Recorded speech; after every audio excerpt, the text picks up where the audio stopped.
desert highway stretched endlessly under the dying sun. A roar of engines had filled the air just minutes ago.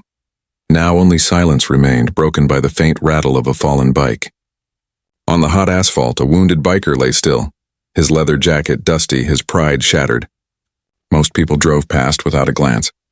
But then a small shadow appeared, a young black boy clutching a half-empty water bottle. He didn't know who the man was, didn't care about the patches or the fear others saw in them. He just saw someone who needed help. What neither of them knew was that this simple act would set off a chain of events that would shake an entire biker brotherhood. Jerome was only 12, but life had already taught him too much about being invisible. He lived with his mother in a small trailer just outside a forgotten Arizona town, a place where the sun burned the skin and dreams faded faster than tire marks on the road. His mother worked nights at a diner, leaving Jerome to take care of himself. Most evenings he'd sit on the curb watching the endless highway and the bikers who thundered past. Free, fearless, everything he wasn't allowed to be. That day he was walking home from the gas station, clutching the last bottle of water he'd bought with his final 15. It wasn't much, but it meant food for tomorrow. Then he saw the motorcycle, crumpled near the road's edge. A man lay beside it, motionless, leather jacket torn, a small pool of oil and dust beneath him. Most people would have crossed the road or kept driving. Jerome didn't. He ran toward him, knees scraping on the asphalt, voice shaking as he asked if the man was okay. The biker's name was Ray Donovan, a Hell's Angel who'd been riding solo for years, a man with a past that made others look away. But in that moment his world narrowed to the small boy offering him water under the burning desert sky, a boy who didn't know what a Hell's Angel was, just that someone needed help. That single choice, cured to kneel down and help, would soon travel farther than either of them could imagine. The sound of the wind carried across the desert as Jerome knelt beside the injured biker. Ray's breathing was ragged, his hand gripping his ribs. The boy offered him the bottle of water, but Ray shook his head weakly. "Save it," he whispered. Jerome pushed it closer anyway, insisting, his voice trembling but steady. The man finally drank. It was barely a sip, but it steadied him. Minutes later, the rumble of a pickup truck echoed in the distance. Jerome waved desperately for help. The driver slowed, then sped up again. Another car followed. Then another. None stopped. A black boy kneeling over a white biker with a Hell's Angels patch. To passing eyes, it looked like trouble, not kindness. Jerome didn't understand the stares or why people avoided him. He only knew a man could die if he walked away. He dragged Ray's arm over his shoulder, trying to pull him to the shade of a nearby cactus. Sweat soaked through his hoodie, knees raw from the gravel. His small voice called out again and again for help, but only the wind answered. When the biker finally opened his eyes again, Jerome was still there, holding the bottle, now almost empty. "You're a tough kid," Ray muttered. "Most folks wouldn't even look at me." Jerome just shrugged. "My mom says everyone deserves help." The words hit harder than the crash itself. Finally, a police cruiser appeared. Relief washed over Jerome until he saw the officer's face. The questions came sharp and fast. "What happened here? Did you touch him?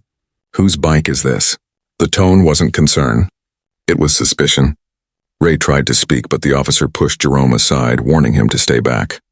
Even hurt, the biker noticed. The fear in the boy's eyes, the tension in the air. He realized the world didn't see Jerome as a helper, only as a problem. That night, after Ray was taken to the hospital, the boy walked home alone under the desert stars. His jeans were torn, his hands cut, and his heart heavy with confusion. He'd done the right thing, yet somehow it felt like the world punished him for it. But Ray wasn't done with that boy. Not yet. Days passed. The town moved on. Jerome didn't tell anyone about what happened, not even his mom. She already worked too hard. He didn't want her worrying, but sometimes he'd walk by the highway again, looking at the faint skid marks that were slowly fading into the dust. Meanwhile, across town, Ray Donovan woke in a hospital bed with his ribs wrapped and his pride bruised. But his thoughts weren't on his injuries. They were on that boy, the one who stayed when no one else did. He'd spent his whole life riding with people who preached loyalty, yet the only person who'd shown him real humanity was a kid who had nothing to give but a bottle of water in his heart. When Ray finally left the hospital, he went looking for Jerome.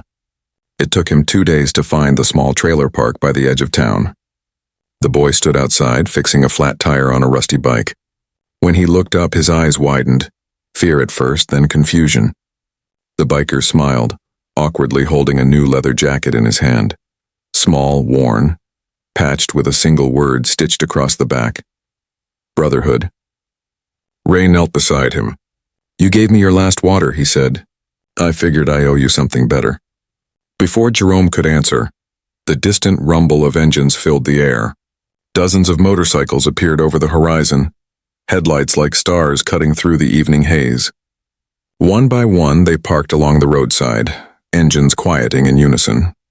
The same Hells Angels who'd once scared the town were now standing in front of a 12-year-old boy, holding out bags of groceries, toys, and a small envelope of cash. The air was thick with disbelief. Jerome didn't know what to say, his eyes filled with tears. Ray just nodded. "You helped one of us. Now all of us help you." That evening, the sound of engines faded slowly into the night, leaving behind the soft echo of something far greater than noise. Respect. Jerome stood frozen, clutching the small jacket to his chest as dust swirled around his sneakers. For the first time in his life, the stares he felt weren't judgmental. They were proud. The same townsfolk who once crossed the street to avoid the bikers were now watching in quiet awe, realizing that kindness had rewritten something deep in all of them.